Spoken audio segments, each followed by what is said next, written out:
दुनिया रे एमिति गोटे प्रोब्लेम नाही जार सॉल्यूशन नथिबो। कौन सी भी जार प्रोब्लेम अच्छी माने गोटे सॉल्यूशन अच्छी, गोटे समस्या अच्छी माने गोटे समाधान अच्छी, किंतु लोक माने समस्यार समाधान खोजिबा बदल रे समस्या ही घांटी हुअंती। आमे दुनिया रे सब समस्या को सॉल्व करि परिबा जदि आमे ठीक तार कारण को जानि परिबा। प्रत्येक समस्यार किछि ना किछि गोटे कारण थाए, कौन से गोटे कारण से समस्या आरंभ होता है। से कारण को हम खोजिया पड़े। जमी कह जाए ना, if there is effect there must be a cause. गोटे इफेक्ट अच्छी मैं तार गोटे कज अच्छी, तो आम जदि तार कारण को जीवा को जिनस समस्या है ताले आमे ताको समाधान करदबा।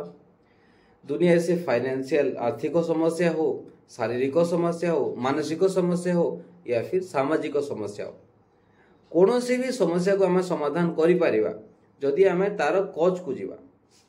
एबे कज को केमिति आमे जीवा, जितेले कौन सी समस्या ही थाए तार रिजल्ट बहुत जिनस हवा आरंभ करे। कौन सी भी माने करा जो आपनकर कहा से झगड़ा है गला, झगड़ा हैला पर आपनकर मन मालिन्य हबो, से झगड़ा रे आपन मानसिक अशांति को जीवे, तापर तार प्रभाव घर सारा पड़िबो, तापर आपन खाद्य पेय रे पड़िबो, खाइबार इच्छा लागिबोनी, एते बहुत गुडे प्रभाव आरंभ हेबा हे जिवो, बहुत गुडे प्रभाव आरंभ हे जिवो। किंतु ए प्रभाव भीतर जते आमे घांटी हो, हमर मानसिक शक्ति धीरे धीरे कोन हबो, कमिबारे लागो। एको हमको बढ़िबार अछि। आमे बढ़िबा केमिति, प्रथमे तो आमे से समस्या को समाधान करबा। आमे जहा सहित भी जो जिंस हेइतबो दुई चार जन आमे बसिक ताको समाधान करबा। आमे एका मध्य करि परिबा ताको। जेतेले आमे कोनोसी जिंसर समस्यार मूल कारण को जाई थाउ, से समाधान अति सहज रे हेताय।